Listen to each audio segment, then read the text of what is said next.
अस्सलाम वालेकुम। मेरा नाम डॉक्टर शुएब है और आप देख रहे हैं स्माइल स्टूडियो लाइव। तो आज जो हमारा टॉपिक है जिस पे हम बात करने जा रहे हैं वो है डेंटल इम्प्लांट और डेंटल ब्रिज का डिफरेंस क्या है।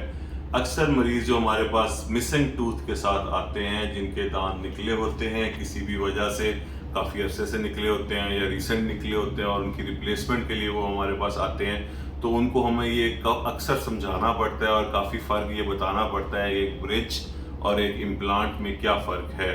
तो आज हमारा जो फोकस होगा वो उसके ऊपर होगा कि हम आपको बता सकें कि डेंटल इम्प्लांट और डेंटल ब्रिज में फ़र्क क्या है। शुरू में मैं सिर्फ आपको ये बताना चाहूँगा कि ये दोनों तरीके ही फिक्स दांत लगाने के तरीके हैं। तो सबसे पहले हम बात करते हैं कि डेंटल ब्रिज क्या चीज़ है।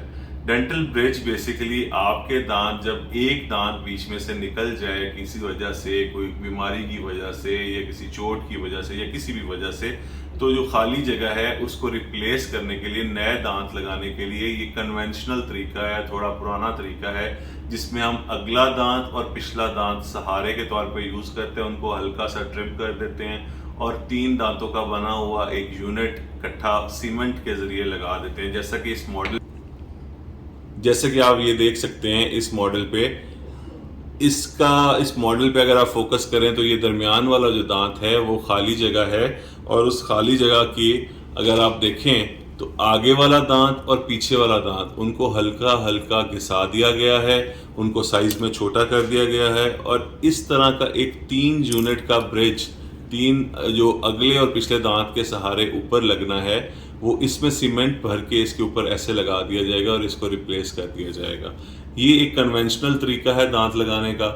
अब अब हमारा जो इसके प्रोज एंड कॉन्स डिस्कस करते हैं। सबसे बड़ा इसका प्रो ये है कि ये कीमतन सस्ता होगा इम्प्लांट के ज़रिए, और जबकि दूसरा प्रो इसका ये है कि ये थोड़ा जल्दी हो जाता है, ट्रीटमेंट टाइम इसका रिड्यूस्ड है, और तीसरा जो इसका फ़ायदा ये है कि ये फिक्स दांत आपके लग रहे हैं कम कीमत में। जबकि इसका नुकसान क्या है, जो आगे पीछे वाले आपके बिल्कुल ठीक दांत खड़े हैं उनको आपको घिसाना पड़ेगा, उनको छोटा करना पड़ेगा, कल को उनको भी आपको रूट कनाल वगैरह ये करना पड़ सकता है, उनमें सेंसिटिविटी हो सकती है, उनमें प्रॉब्लम हो सकती है। इसके बरक्स जो हम अब नई टेक्नोलॉजी आई है उसको कहते हैं डेंटल इम्प्लांट। डेंटल इम्प्लांट अगर हम फोकस करें, स्क्रू हम आपकी बोन में लगा देते हैं, इस स्क्रू के लगाने के बाद कुछ अर्सा इंतजार करने के बाद ये आपकी हड्डी का हिस्सा बन जाता है, और फिर इसके ऊपर हम कवर, इस तरह के जो कवर हैं वो बना के, ये देखें जिस तरह ये इन इम्प्लांट्स के ऊपर ये कवर बने हुए, इस तरह के ब्रिज का कवर बना के या सिंगल क्राउन का कवर बना के ऊपर लगा देते हैं। डिपेंड करता है कि मिसिंग टीथ कितने ज़्यादा हैं।